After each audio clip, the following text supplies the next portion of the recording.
సిద్దిపేట జిల్లాలోని నారాయణ పాఠశాలలో దారుణం చోటు చేసుకుంది. స్కూల్ బస్సు ఆలస్యంగా రావడంతో స్కూల్ యాజమాన్యాన్ని ప్రశ్నించినందుకు తమపై దాడి చేశారని తల్లిదండ్రుల ఆరోపణలు చేశారు.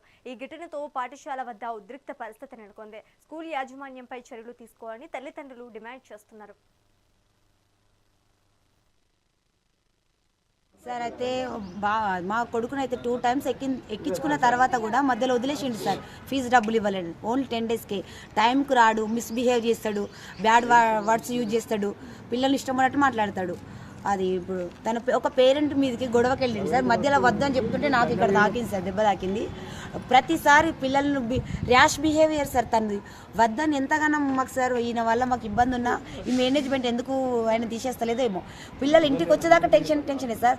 ఒక్కొక్కరు 6:30 దాకా రాడు, మళ్ళీ 9:30 దాకా కూడా స్కూల్కి ఇంటికి రాడు ఎక్కించుకోవడానికి. ఒక టైమింగ్స్ లేదు, ఒక టైం ఫాలోమెంట్ లేదు. ఓసారి వస్తే 7:30కి వస్తాడు. వచ్చి ఏందమ్మా ఇంకా రెడీ గారని ఇలా పిచ్చి మాటలు మాట్లాడతాడు. మొత్తం ఆయనతో మాకు పెద్ద టార్చర్ ఉంది సార్. ఇప్పుడే మీ పిల్లలు ఎలా వస్తారో, మీ పిల్లలు స్కూల్ ఎట్లా గేట్ దాటుతారో అని మాట్లాడుతుంది. ఆయన వల్ల మా పిల్లలకు ఇబ్బంది ఉంది సార్. ఒక డ్రైవర్, ఆఫ్టర్ ఆల్ డ్రైవర్ వల్ల పిల్లలకు మాకు పేరెంట్స్కి ఇంత టెన్షన్, ఇంటికి వచ్చేదాకా కూడా ప్రాబ్లం ఉంది. తను మాట్లాడతాడు సార్. మళ్ళీ ఒక్క రెస్పాన్సిబిలిటీ కూడా ఉండదు. డ్రైవర్ పిల్లల్ని ఎక్కించేటప్పుడు కూడా ఒక బాబుని దించి తను మామూలుగా కూర్చుంటాడు అంతే. ఒక అసిస్టెంట్ లెక్క బాబుని, చిన్న బాబుని కూడా దింపడానికి ఎక్కించుకోవడానికి పెడుతుంటాడు గేట్ అని. ఇంత రెస్పెక్ట్ కూడా లేదు తనకి. రెస్పాన్సిబిలిటీ లేదు, అసలు బాధ్యత అనేది లేదు సార్. అయితే మాది తోర్నాల్ విలేజ్ సార్. మా లాస్ట్ ఇయర్ మా పిల్లలు వికాస్ స్కూల్లో జాయిన్ చేశారు. దాంట్లో ఉండే చందన మేడం ఈ స్కూల్కు జాబ్కి వచ్చింది. ఆ మేడం మా ఇంటికి ప్రిన్సిపల్ మేడం తీసుకొని వచ్చారు.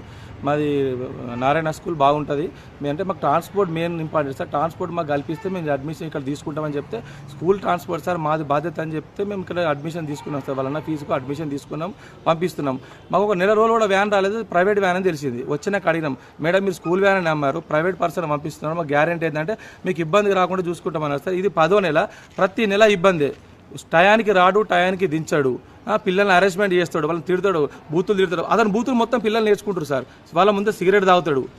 ఇదని చెప్పి ఎన్నిసార్లు మేనేజ్మెంట్ కంప్లైంట్ చేసినా ఏజెం పేరు చెప్తున్నారు, ప్రిన్సిపల్ మేడం తప్పించుకుంటున్నారు. ప్రిన్సిపల్ మేడం ఏజెం గారు కూడా కంప్లైంట్ చేసినాం. ఏజెం గారు కంప్లైంట్ చేస్తే కూడా మా చుట్టం నన్ను ఏం చేయలేరు, నన్ను స్కూల్కి వెళ్ళి ఈ వ్యాన్ తీయలేరని చెప్పారు.